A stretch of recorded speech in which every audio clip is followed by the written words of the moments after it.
¿Cómo están, chicos? Les habla la profesora Dina Espinosa y bueno, en esta ocasión una vez más comunicándome con ustedes por este medio.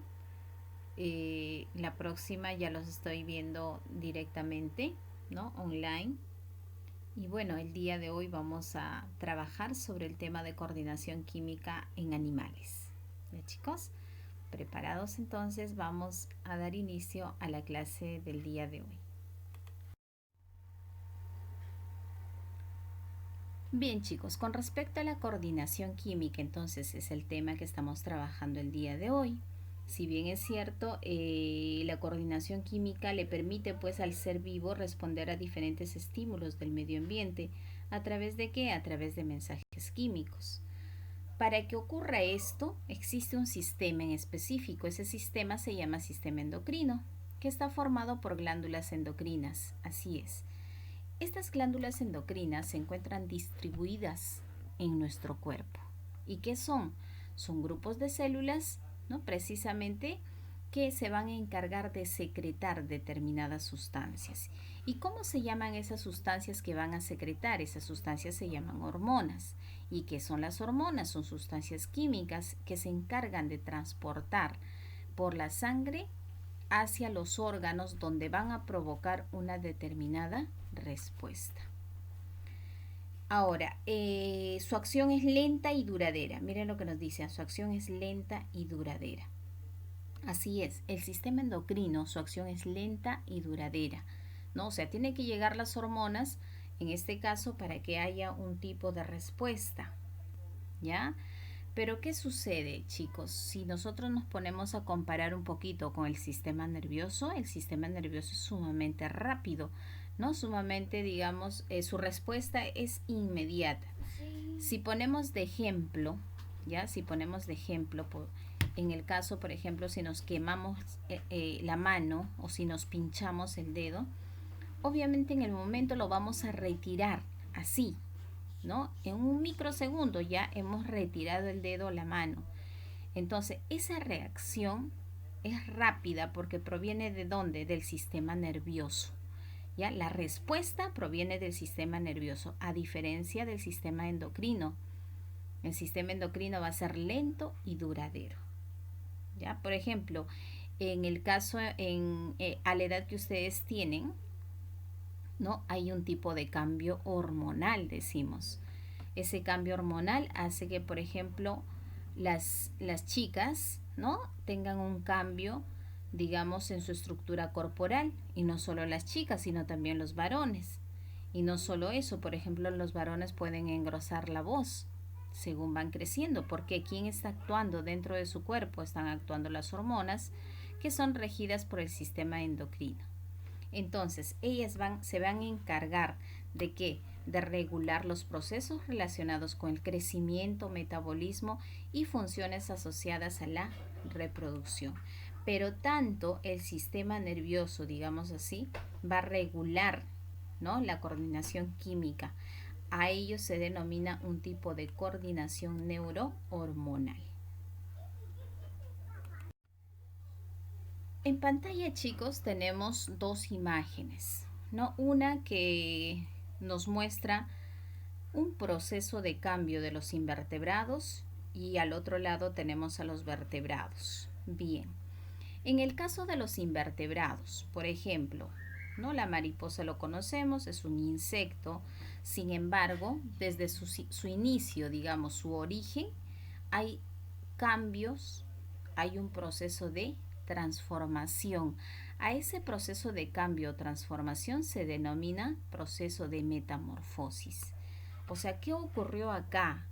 Se supone que los invertebrados también tienen, en este caso, hormonas que recorren dentro de su estructura y esas hormonas que son regidas por su sistema endocrino, ¿no? Va a haber un tipo de coordinación química en su estructura corporal para que ocurra este tipo de cambio o transformación. Por ejemplo, veamos acá, tenemos en el caso de la mariposa, ¿no? Que primero ponen los huevecillos, posteriormente se convierten en larvas y luego dan origen a ¿qué? A la pupa o crisálida. Es aquí cuando generalmente, digamos, va a haber un proceso de cambio, un proceso de metamorfosis. Y como resultado, ¿qué obtenemos? Obtenemos a una mariposa, ¿no? Entonces, ese es el proceso que se da, digamos, como ejemplo en un invertebrado. En el caso de los vertebrados, ya por ejemplo en los mamíferos, lo que estamos viendo en pantalla es, bueno, como representantes están los seres humanos. Entonces, como habíamos comentado con anterioridad, existen distintas glándulas, ¿ya? Y esas glándulas, observen la imagen, se encuentran distribuidas a nivel de todo nuestro cuerpo. Por ejemplo, el hipotálamo. Por ejemplo, la hipófisis. No es que el varón tenga hipotálamo y la mujer hipófisis, no, ambos. Ya la glándula maestra les comentaba, ¿no? Que es la hipófisis, ¿ya? Y también se encuentra el hipotálamo, quienes van a regir prácticamente, ordenar, digamos así, a las demás glándulas que se encuentran en nuestro cuerpo. Por ejemplo, la tiroides, la paratiroides, las glándulas suprarrenales que se encuentran encima de los riñones, tenemos al páncreas, testículos y ovarios. Seguramente te vas a preguntar y vas a decir, pero a mí me enseñaron que el páncreas, los testículos, los ovarios son órganos. Así es, no dejan de ser órganos. Pero cuando hablamos con respecto a la coordinación química y hormonal, chicos, estos órganos corresponden, o mejor dicho, se les denomina glándulas, porque tienen doble función. Actúan como órgano y a su vez como glándula. ¿Cuándo actúan como glándula? Cuando secretan ciertas sustancias. Por ejemplo, el páncreas que secreta la insulina. ¿Ya? Entonces, en el caso de los testículos, como órgano produce espermatozoides, pero como glándula produce la hormona testosterona.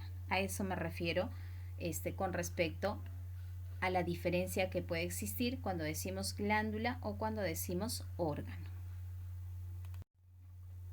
A continuación, tenemos algunas hormonas en los invertebrados. Veamos. Las hormonas en los insectos. Los términos, chicos, se los tienen que aprender sí. No por memorismo, quizás sí, porque no queda de otra. Sin embargo, sabemos que en la actualidad no debemos memorizar. Pero es así, hay términos, hay terminologías que sí, obligatoriamente las tenemos que memorizar. Como es el caso de la bursicona, por ejemplo. ¿Qué es la bursicona? Es un tipo de hormonas. Y específicamente de los insectos, que desarrolla la cutícula en los adultos recién mudados, que es la ecdisona, llamada también hormona de la muda, ¿ya? Promueve la secreción de una nueva cutícula. Cuando decimos cutícula estamos hablando de la zona epidérmica, o sea, de la zona de la piel. La hormona de la eclosión induce ¿qué cosa? La salida del insecto adulto de la pupa. O sea, básicamente si se dan cuenta estamos hablando de acá de qué? De un proceso de metamorfosis, ¿sí o no? Luego tenemos la neotenina, llamada también hormona juvenil. Cuando es larva, forma estructuras larvarias, inhibe el proceso de metamorfosis. O sea, hay un tiempo determinado, inhibe significa limita, o sea, no hay. Hay un tiempo limitado cuando está en el estadio de larva en que no hay metamorfosis. ¿Ya? Y en el adulto estimula los folículos ováricos y las glándulas sexuales. Ahora, solo hablando en el caso de los anfibios. En el caso de los anfibios, la principal hormona en anfibios es la tiroxina. Así es, ¿ya? ¿Qué estimula? Estimula el proceso de metamorfosis. Así es, porque en los anfibios también ocurre el proceso de metamorfosis. El sapito, por ejemplo, no es tal cual, no nace tal cual tú lo conoces. O sea, sufre todo un proceso de cambio y transformación. Entonces ahí participa la hormona tiroxina generalmente, ¿no? Y también la intermedina. Y la intermedina controla ¿qué cosa? La pigmentación de la piel. Por este lado tenemos un panorama completo, digamos así, de la metamorfosis en el caso de los insectos. Ya hemos hablado un poco con respecto a ello. ¿Qué es la metamorfosis? ¿No? Proceso biológico, como les decía, por el cual un animal se desarrolla desde su nacimiento hasta la madurez por medio de grandes cambios, ya estructurales y fisiológicos. En el proceso hay cambios de tamaño, cambios en el comportamiento. Por ejemplo, la metamorfosis en los insectos. Ahora, Aquí vamos a ver de acuerdo a un tipo de clasificación que puedan tener. Tenemos a los holometábolos, a los semimetábolos y a los ametábolos. En el caso de los holometábolos, veamos. Metamorfosis completa. ¿Por qué en los holometábolos decimos metamorfosis completa? Porque se presenta 3 estadios de metamorfosis. O sea, pasan por un estadio de larva, luego por un estadio de pupa y luego llegan recién a la adultez. O sea, hay 3 estadios para llegar a la adultez. ¿En quiénes ocurre? Por ejemplo, en la abeja, la mariposa, la mosca, etc. ¿Ya? Los hemimetábolos, observen ahí, es un tipo de metamorfosis incompleta. ¿Qué sucede? Los recién nacidos no tienen alas, lo adquieren según las mudas. ¿Se han dado cuenta en el caso de las cucarachas? Cuando son sumamente pequeñas, tú los puedes observar, ¿no? De repente caminando en el piso y no tienen alas. ¿Ya? Sin embargo, o sea, tienen toda la característica de una cucaracha, pero sin alas. ¿Por qué? Porque presenta una metamorfosis incompleta. O sea, lo único que le falta, ¿no?, a esta especie, ¿qué cosas son? Las alas. Y eso lo adquieren, en este caso, ya según las mudas. Ya lo mismo ocurre en el caso de los saltamontes. Y los ametábolos, en el caso de los ametábolos, su fase larvaria juvenil es similar al adulto. O sea, prácticamente nacen tal cual son, ¿no?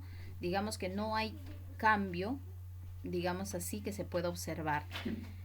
¿De quién hablamos? De los pececillos de plata, por ejemplo, y de los piojos.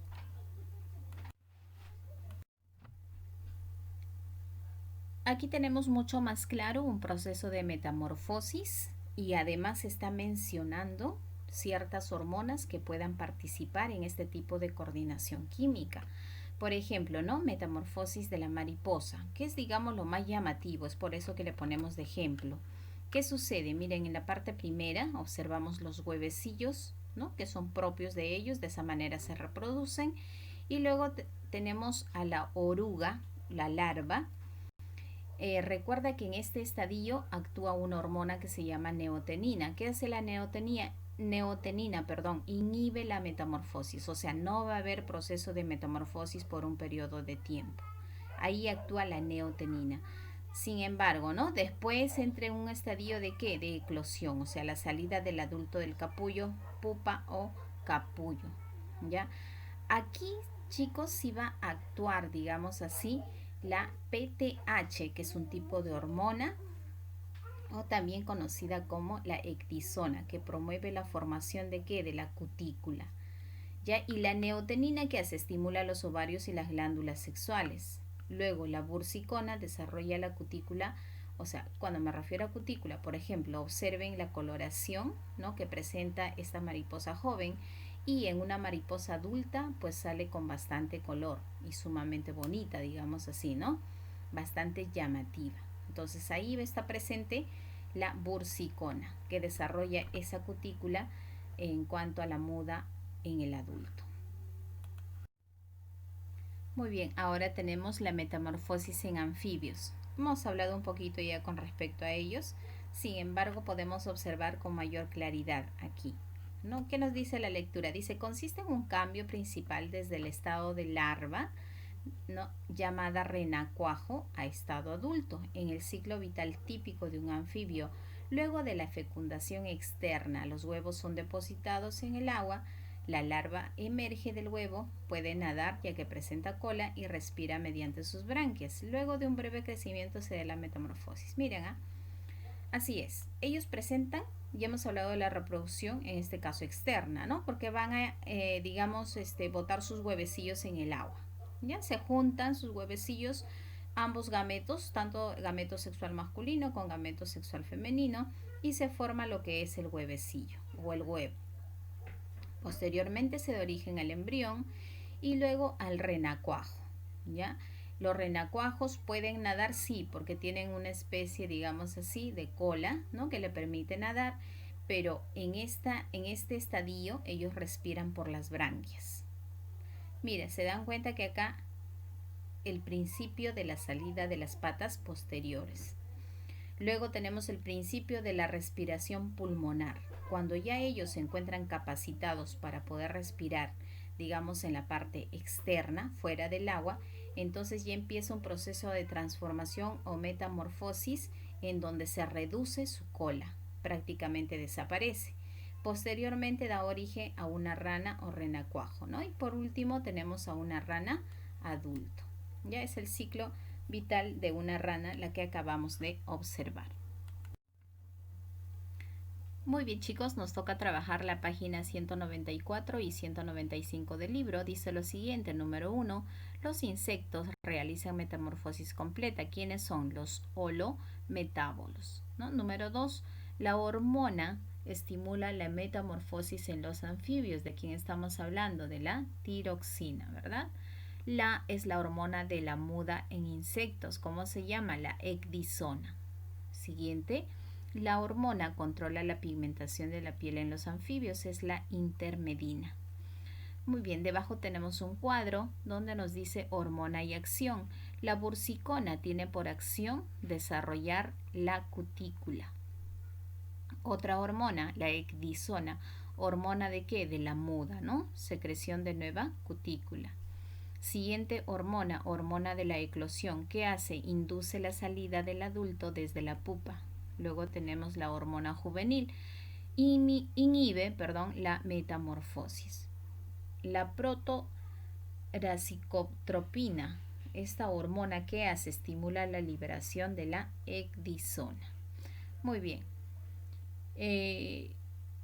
Luego tenemos también por completar, les voy a ayudar para que ya se queden sin tareita en casa.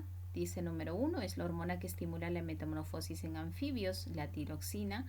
Número 2, la hormona juvenil en insectos inhibe la metamorfosis.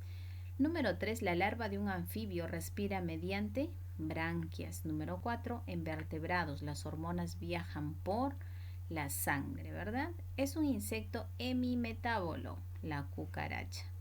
Número 6 es un insecto holometábolo. ¿De quién estamos hablando? De la mariposa. Número 7 es un insecto con metamorfosis incompleta. Ahí, ¿cuál es? La mantis religiosa. La hormona que permite el desarrollo de nueva cutícula en insectos, ¿cómo se llama? La ecdisona, ecdisona con N. Insecto ametábolo, el pececillo de plata. Y las hormonas actúan sobre órganos diana. ¿A qué se refiere con órganos diana? Son órganos específicos, ¿no? Capaces, digamos, de aceptar ciertas hormonas. Ya, chicos, muy bien, con esto estamos concluyendo. Ya no te estoy dejando para trabajar el libro, solo para que me desarrolles la siguiente actividad. Muy bien, cumplir con las siguientes indicaciones. Ya sabes que debes de copiar en el cuaderno, pero solo vas a copiar las diapositivas 3, 4, 5 y 6. ¿Ya, chicos? 3, 4, 5 y 6. Ya no te estoy dejando trabajo en el libro, lo hemos completado todo. Solo hay que pasar, ¿no?, las respuestas al libro y desarrollar la práctica calificada, que lo estoy adjuntando en Word, y me lo envías para su revisión por medio de la plataforma. Ya, chicos, ha sido todo por el día de hoy. Un abrazo, cuídense mucho y la siguiente clase nos estamos viendo de manera directa vía online. Cuídense mucho, chicos, hasta pronto.